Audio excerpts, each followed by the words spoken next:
Ayun, alright mga padi. So ayun, nandito ulit tayo mga padi sa Tanawan, Batangas, no? So binalikan natin yung Lancer ni Bossing. Yan, nasa likod natin. So medyo ginabi na rin tayo. Linggo ngayon mga padi. And solo flight tayo magano na bumalik dito. Wala tayong wala tayong mapakiusapan ng mga boys natin ngayong araw, no? Kaya solo flight tayo. Ayun mga padi. So ngayon, di ba sabi namin sa inyo last time doon sa vlog natin na yung fuel pump ang nakita natin problema. So si Bossing, yung may-ari, si marunong naman magkalikot. So dini-AY na ni Bossing yung pagbaba ng tangke.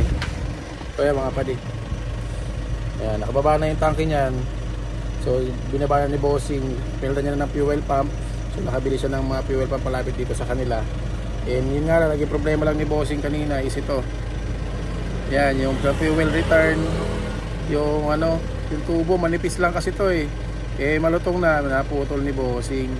So kaya nilagyan niya ng epoxy muna, no? Kasi wala rin akong mahanap sa shop nito. So epoxy muna ginawa na yung Bossing. So tingnan natin, sana walang maging problema dito at hindi magkaroon ng leak. Although madali lang naman ito palitan ni Bossing, marunong naman na si Bossing magbaba. Kung sakaling magkaroon ng leak dito, kaya-kaya na ito ni Bossing palitan, no? Ayan, so ngayon gagawin ko muna to mga padi. Kakabit muna yung tangke at nakakabit na rin naman yung pump, no? So yun, saka namin tingnan rin yung under natin mamaya. Yun mga padi, so magkakabit muna ako ng tangke. Alright, ayun, alright mga padi. So nakabit na namin yung tangke ni Bossing. Ayan, nababa na namin yung sasakyan, no? Nandito lang kami sa kalsada ni Boss, hindi kami doon sa bahay niya at baka medyo maingay. Nandito lang kami sa kalsada. Ayan, so nakabit na namin yung tangke. Si Bossing na nagkasa ng fuel pump niya. Tapos so far wala naman kaming leak.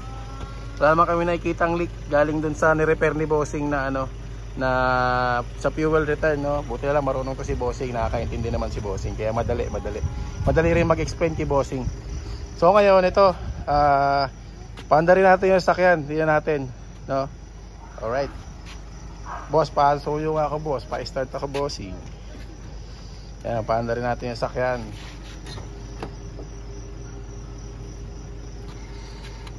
Ayan, on ignition. Working yung servo ni Bossing Alright. So, ayun mga padi. Ayan, no? Kaya yung andar ngayon ng makina ngayon ni Bossing.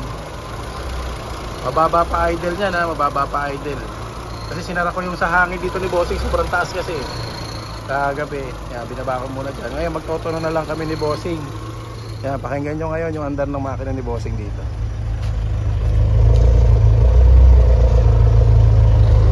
O diba, wala na yung pumuputok-putok, na tunog kagabi.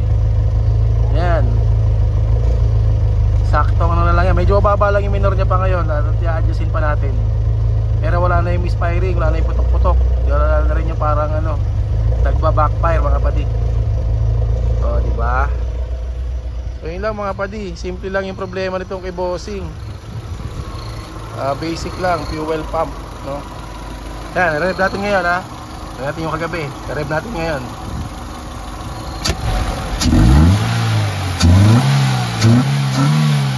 O diba? Ando na yung galit ngayon nung kay Bossing. Ngayon, i-correct natin ngayon kasi talagang matindi response niyan kasi naka-advance din pati yung niya. Babalik natin sa gitna sa standard setting yung timing ng distributor. Tapos mag-a-adjust tayo. Check natin yung fuel trim ni Bossing, pati yung TPS niya. Kasi sabi ni Bossing nagalaw daw itong TPS, no? So babalik natin sa standard setting, pati yung sa fuel trim. Babasahan ko din kasi sabi niya medyo malakas daw ito sa gas dati. So tingnan natin kung ano yung reading ng kanyang fuel trim. Kaya ayan. So ngayon okay na tayo sa fuel system natin, goods na. Wala tayong misfire, pino na yung under ng makina, may response na mga padi, diba? May response na. Kita nyo yung galit ng makina, napakalayo dun sa kagabi na pag diniinan mo, nabubulunan. Ito, pag tinapakan mo, andyan na agad yung response. Diba? Ayan, so ngayon mag-aano muna ako, check ako ng mga adjustment ni Bossing, TPS, fuel trim, balik natin yung distributor. Yan, Alright, alright. Pati yung servo niya pala, checking ko din kung okay. Tapos na-check ko rin pala yung kanyang sa steering assist niya, putol. Ayun oh. Ayun yung black wire na yun na may yellow, ay black cover na may yellow wire sa loob. Babalik natin, mapaganahin natin yung steering assist ni Bossing. Alright. Alright. Ayun, alright na mga pati. So nakapag double check na ako dito sa air fuel mixture niya, yung fuel trim okay na. Naset natin sa 2.3, 2.5. Tapos tawag nito, TPS ni Bossing okay naman din. So sinet natin sa 0.5, okay na yan. So yung distributor timing niya, ilagay natin sa gitna. Yan. Tapos ngayon, in-adjust na rin yung idle ni Bossing. Okay na rin sa aircon. Working yung kanyang ICB, yung kanyang servo. And sa steering assist ni Boss, nakabit ko na rin. Gumagana na rin yung steering assist ni Bossing. Ayun, ayun. So ngayon, pa-test drive natin kay Bossing yung sakyan. Pa-test drive natin mga kapatid. Ayan, alright. So pa-testing mo natin kay Bossing. Ayan na. Halos sa isang buwan ni Bossing hindi nagamit yung sakyan niya. Ayan. Testing na si Bossing. Alright. So ngayon mga padi, ako naman magte-test drive no? Tapos na test drive ni Bossing. Okay naman daw kay Bossing yung pagkaka-adjust natin ng distributor, ng timing. Okay naman din daw yung ano. So okay, test drive natin mga padi. Let's go. Dito lang tayo sa division. Ayos. Oh, ganda na. Alright na ito mga padi. Yan. Swabe lang, sakto lang. Hindi naman sobrang advanced. Nakagitna lang, standard lang. Okay lang naman. Okay naman yung ating pag-adjust. Yan, saka walang down yung minor pag nag-clutch ko. Yun nga lang, may mga engine support ni Bossing, medyo may vibrate na, which is normal naman yan. Yan. So ayos, goods na ito. Ay, one way pala ito. Okay, balik tayo mga kapatid. Hindi natin kabisado itong subdivision nila Bossing.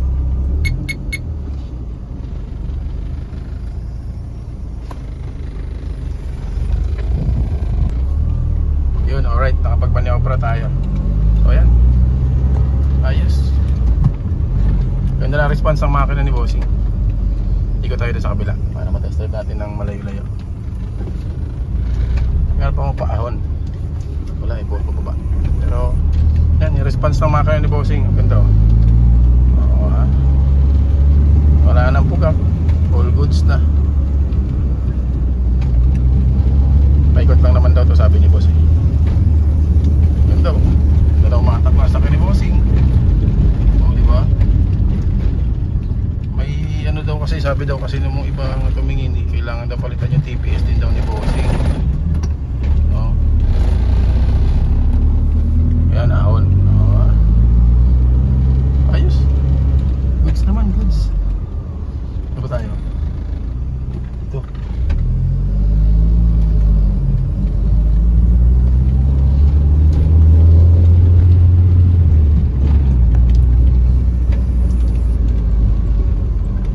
Ayos.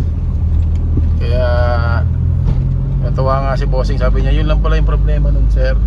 Sabi ko yes Bossing, syempre kaya nga ang mga mekaniko kasi talaga mga boss, pare-parehas kami mekaniko pero iba-iba po kasi ang way of diagnosing namin, yung pagkakaintindi namin sa mga pyesa-pyesa no? So yung iba sabi TPS daw or ano, sa nakita po namin map sensor po talaga ang problema. Ayan mga padi. So balik na muna ako doon mga padi, naliligaw na ako. Alright. Ayun, alright mga padi. So ayan, tapos na natin gawin itong sasakyan ni Bossing. Mga gamit na ni Bossing. Ilang months yan boss? Isang buwan? Isang buwan. Ayan boss, nung na-test drive mo boss, kamusta naman yung performance? Okay na ito. Alright. Back to normal to. Back to magagamit na ni Bossing. Kailangan na kasi ito ni Bossing. Kaya sabi ko, sige na nga, punta ko na si boss para magamit na, may isang buwan na rin talaga. Oh. Naka-aircon, kahit naka-headlight ako. Boss, in fairness, ang lamig ng aircon mo ha. Malamig. Walang palya. Oo, solid na. Ang pogi po tinasakyan ni boss. Kakarwasin na to ni boss bukas. Ayun. Pero maganda setup ni boss. Simple lang, tingnan niyo mga padi. Oh, ha. So yun lang mga padi. So nandito tayo ngayon sa Tanawan, Batangas, and okay na itong ating customer, bossing. Bossing, shout out sa inyo. Yan, sa lahat ng mga Lancer dito sa Batangas, shout out sa inyo lahat mga padi. So yun. Maraming salamat po, no. So ito, na-solve na natin yung problema ni bossing at may isang Lancer na naman ang tatakbo sa kalsada dito sa Batangas. Alright. Thank you mga padi.